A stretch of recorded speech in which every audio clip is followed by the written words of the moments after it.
Captain Vex-Nine clicked his mandibles in what he assumed was amusement, watching the security feeds from the detention level. A human female sat in her cell, completely motionless, staring at the wall with those unsettling binocular eyes. Her armor lay scattered across 3 different laboratory tables, each piece riddled with so many holes it looked like someone had used it for target practice with a mining laser. "Look at this pathetic creature," Vex-Nine chittered to his second-in-command, Lieutenant Crix. "The reports said humans were dangerous. This one couldn't even keep her protective shell intact." Corix's 4 arms gestured dismissively at the tactical display. "Command Central is requesting a full analysis of human combat capabilities, sir. Based on this specimen, I'd say we've been grossly misinformed about their threat level." The detention center hummed with the quiet efficiency of a Class 7 military installation. Vex-Nine had been running this facility for 12 rotations, processing prisoners from 17 different species. Humans, apparently, were number 18. And if this was their best, well, the war would be over by next feeding cycle. "Tell me again how we captured this one," Vex-Nine asked, reviewing the incident report on his datapad. "Our assault team encountered her on mining station Kepler 7. She was alone, defending some human colonists who were trying to evacuate. Took our forces approximately 6 time units to subdue her." 6 time units. Vex-Nine's eye stalks rotated in surprise. For 1 damaged human, the assault team leader, Commander Thal, reported some difficulties. "What kind of difficulties?" Corix's secondary arms twitched nervously. "Well, sir, apparently she kept moving, even after multiple direct hits. The team kept expecting her to fall, but she just didn't." Through the security feed, Vex-Nine watched the human stretch. The movement was fluid, controlled, not the jerky motions of someone who had been badly injured. "Strange. Bring me the assault team's weapon discharge logs," he ordered. While Crix hurried to comply, Vex-Nine continued observing their prisoner. The human had stood up now and was pacing her cell. 3 steps forward, turn, 3 steps back. The movement was precise, measured, almost tactical. "Sir," Crix returned, datapad clutched in his lower left appendage. "I've reviewed the discharge logs. There might be some inconsistencies." "Such as?" "Well, sir, according to the logs, our assault team fired over 400 plasma bolts during the engagement." Vex-Nine's mandibles stopped clicking entirely. 400. At 1 human? "Yes, sir." "Yes, sir. And according to the preliminary damage assessment of her armor, they achieved approximately 376 direct hits." The silence stretched between them like a taut wire. Vex-Nine stared at the security feed, then at the datapad, then back at the feed. "Crix, are you telling me that this human female absorbed nearly 400 plasma bolt impacts and is currently sitting in our detention cell looking perfectly healthy?" "That appears to be accurate, sir. And our assault team classified this as a successful capture of a damaged enemy combatant." "Yes, sir." Vex-Nine felt something uncomfortable crawling up his spine, something that felt suspiciously like dread. "Show me the armor analysis reports." Crix brought up the holographic display. The human's battlesuit rotated slowly in the air between them, each hole highlighted in red. The damage was extensive. Catastrophic, really. No known species could survive that level of trauma.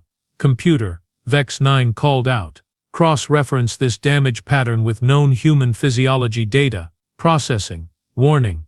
Insufficient data on human internal structure and vital organ placement. Recommend direct biological scan of prisoner." "Of course there's insufficient data," Vex-Nine muttered.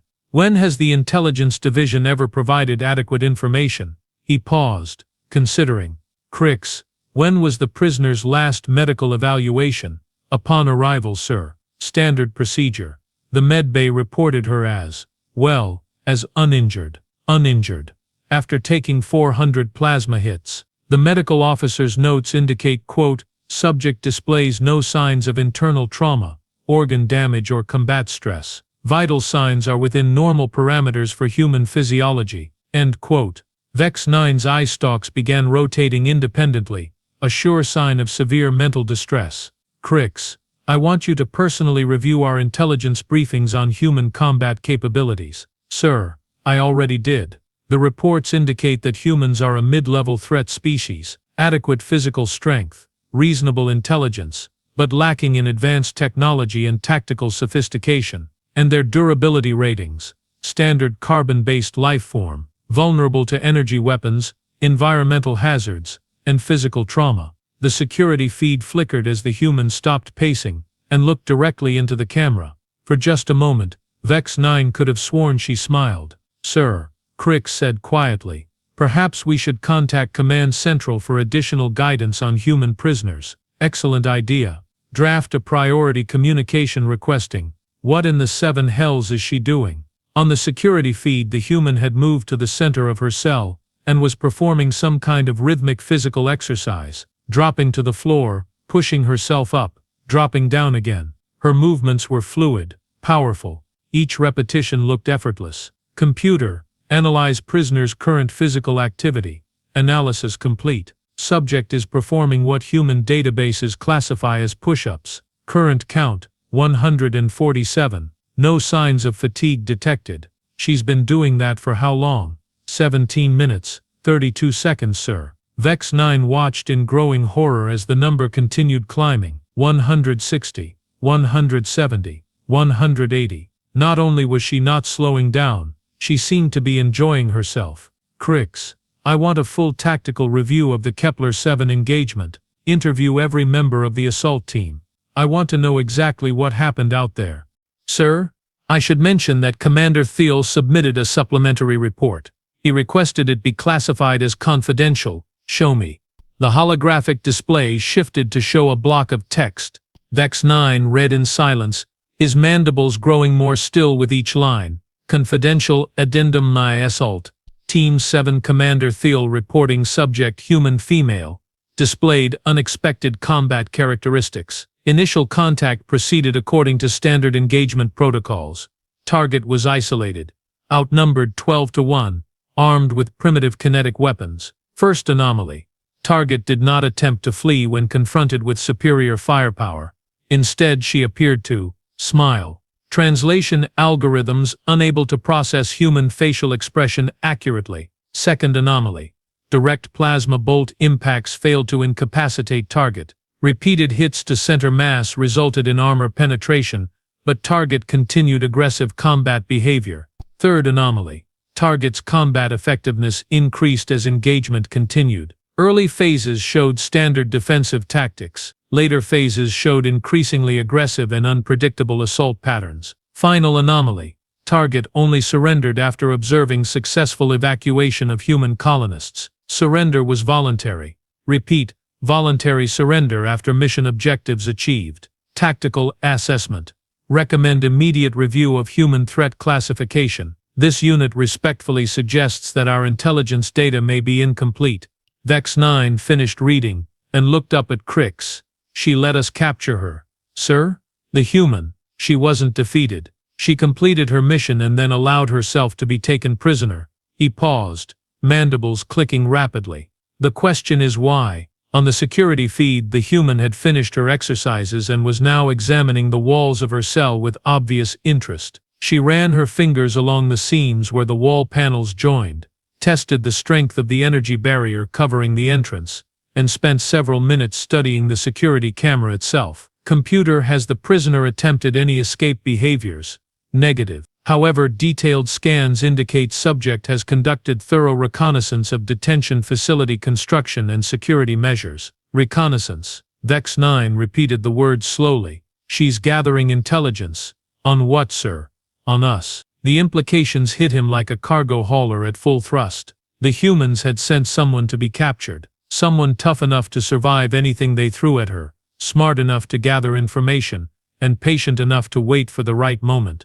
"Sir," Crix ventured, "if this human is some kind of intelligence operative, shouldn't we increase security protocols?" "Crix, I'm beginning to suspect that all the security protocols in the galaxy wouldn't be enough." He paused, watching the human settle back into her meditation position. "Contact Command Central. Priority Alpha communication. Tell them we need immediate consultation with their xenobiology specialists." "What should I tell them about the human?" Vex-Nine considered this carefully. How do you explain to your superiors that you've captured something that might be far more dangerous than anyone realized? Tell them we have a prisoner who took nearly 400 direct hits from military-grade plasma weapons and is currently doing exercises in her cell. Sir, they're not going to believe that. Then tell them to review the weapon discharge logs and the security footage. He paused, mandibles clicking slowly. Crix? Tell them to hurry. On the security feed, the human opened her eyes and looked directly into the camera again. This time, there was no mistaking the expression on her face. She was definitely smiling. 3 hours later, Vex-Nine's comfortable world of military protocol and predictable alien behaviors had completely collapsed. The priority response from Command Central had arrived in the form of senior xenobiologist Crix Prime, an individual so ancient that rumors suggested he had personally dissected the first specimens from 12 different species. Captain, Crix Prime wheezed through his breathing apparatus, I have reviewed your preliminary reports. I believe you may have stumbled upon something extraordinary. Extraordinary, sir. Tell me, have you attempted to interrogate the prisoner yet? Vex-Nine's eye stalks drooped slightly. No, sir. Standard protocol requires a 72-hour observation period before initial contact. Forget standard protocol. I want to speak with her immediately. The detention center's interrogation chamber was a sterile, intimidating space designed to break the will of even the most hardened criminals. Vex-Nine watched through the observation window as guards escorted the human female into the room. She moved with that same fluid grace, completely unimpressed by her surroundings. Notice her gait, Crix Prime observed. No favoring of limbs, no compensation for injury. Either humans have extraordinary healing capabilities, or she wasn't actually hurt in the first place. Vex-Nine finished. The human settled into the interrogation chair with casual ease, as if she were attending a social gathering rather than facing enemy captors. When the restraint fields activated, she tested them briefly, then shrugged and relaxed. Fascinating, Crix Prime muttered. Activate the communication system. The interrogation chamber filled with the soft hum of the universal translator as it calibrated for human speech patterns. The prisoner looked up at the observation window and waved cheerfully. Good morning, gentlemen, she said, her voice carrying clearly through the speakers. I'm Captain Maya Torres, Terran Defense Force. Thank you for the accommodations. The cell was quite comfortable. Vex-Nine felt his mandibles lock in place. She was thanking them. Crix Prime activated his microphone. Captain Torres, I am Senior Xenobiologist Crix Prime. I would like to discuss your recent capture. Of course, what would you like to know? Our reports indicate that you sustained significant damage during the engagement at Mining Station Kepler-7, yet our medical scans show no signs of injury. How do you explain this discrepancy? Captain Torres tilted her head thoughtfully. Well, that depends on what you mean by damage. Your armor absorbed approximately 376 direct plasma bolt impacts. By any reasonable standard, you should be dead. Oh, that. Torres laughed. A sound that somehow managed to be both musical and slightly terrifying. You're looking at it wrong. I beg your pardon? You keep calling it damage. But see, from my perspective, those weren't hits that damaged my armor. She leaned forward in her chair, that unsettling smile returning. Those were shots it took to bring me down. The silence in the observation chamber was absolute. Vex-Nine felt something cold settling in his stomach compartments. Captain Torres, Crix Prime continued carefully, are you suggesting that your armor was designed to absorb that level of punishment? Standard Terran Defense Force Mark 7 battle armor is rated for sustained combat operations in hostile environments. Plasma resistance, kinetic absorption, environmental protection. You know, the usual. The usual. Well, sure. I mean, what's the point of armor if it can't take a few hits? Vex-Nine activated his own microphone. A few hits. We fired over 400 shots at you. Torres looked genuinely surprised. Really? Felt like more. Your weapons pack quite a punch. Very impressive technology. You're telling me that humans regularly build personal armor capable of withstanding sustained military-grade plasma bombardment. Of course, how else would we fight? The implications crashed over Vex-Nine like a tidal wave on a high-gravity world. If this was standard human military equipment, if every human soldier was walking around in armor that could laugh off their best weapons, Captain Torres, Crix Prime said slowly, what is the normal combat doctrine for Terran Defense Force personnel? Standard doctrine. Well, that depends on the situation. For defensive operations like Kepler-7, the goal is to hold position until civilian evacuation is complete. Pretty straightforward. And how long can a single human soldier typically hold a defensive position against superior numbers? Torres considered this question with obvious seriousness. Against an unknown enemy using unfamiliar tactics, probably depends on ammunition supply and terrain advantages. But for a standard defensive scenario, she paused, doing some mental calculation. I'd say anywhere from 6 to 12 hours for a single operator. It's 12 hours. Against how many opponents? Oh, that varies. Could be anywhere from a squadron to a full battalion, depending on their combat effectiveness. Vex-Nine's worldview finished collapsing entirely. One human could hold off a battalion for 12 hours. Their assault team had barely managed to capture her in 6 time units, and only because she had let them. Captain Torres, he said, his voice slightly strangled. Exactly how many human soldiers are there in the Terran Defense Force? Oh, that's classified information. But I can tell you we're actively recruiting. Very competitive benefits package. Crix Prime made a sound that might have been laughter or possibly a death rattle. Captain, would you be willing to demonstrate some of your equipment's capabilities? I'd be happy to, but you seem to have disassembled my armor for analysis. Takes about 20 minutes to reassemble properly. What about without your armor? Torres looked genuinely puzzled. Without armor, that seems a bit unfair. I mean, I wouldn't want to hurt anyone. The observation chamber fell silent again. She was worried about hurting them. While sitting in restraints, in an enemy detention facility. Perhaps Crix Prime said carefully, you could demonstrate some basic human physical capabilities. Sure, I suppose. What did you have in mind? The restraint field generator in your chair is rated for beings with approximately 3 times standard humanoid strength. Could you test its effectiveness? Torres shrugged and gripped the armrests of her chair. For a moment, nothing happened. Then, with a sound like metal under extreme stress, the restraint field flickered and died. The chair's armrests, constructed from military-grade composite materials, had finger-shaped impressions pressed into them. Oops, Torres said cheerfully. Sorry about that. I'll try to be more careful. Vex-Nine activated the facility's emergency alert system, not because he thought it would help, but because it seemed like the appropriate thing to do when your entire understanding of the universe had just been turned upside down. Captain Torres, he said, surprised by how steady his voice sounded. Why did you allow yourself to be captured? Well, that's obvious, isn't it? Intelligence gathering. Intelligence gathering. Sure.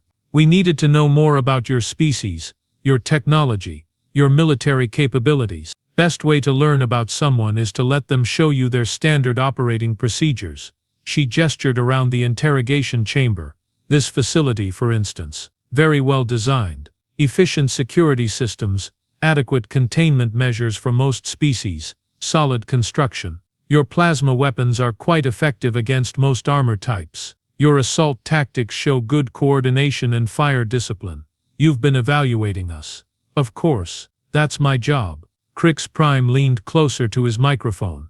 And what conclusions have you reached? Torres was quiet for a long moment, considering her answer carefully. You're not bad. Definitely a threat to less advanced civilizations.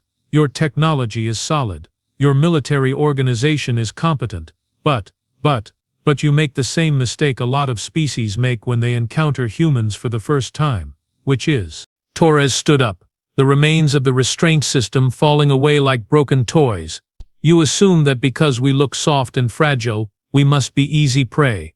She walked to the wall of the interrogation chamber and placed her palm against the surface. Where her hand touched, the metal began to warm and glow. Humans didn't evolve on a garden world with perfect weather and abundant resources. We came from a planet that spent most of its history trying to kill us. Ice ages, volcanic eruptions, massive predators, disease, natural disasters, other humans, We survived all of that by becoming very, very good at not dying. The metal under her hand was now glowing bright orange. So when you shot me 376 times, I didn't think, oh no, I'm taking damage. I thought, interesting. It took them 376 shots to put me down. I wonder what their reload time is like. She removed her hand from the wall, leaving behind a perfect handprint burned into the metal. Captain Torres, Vex-Nine said quietly.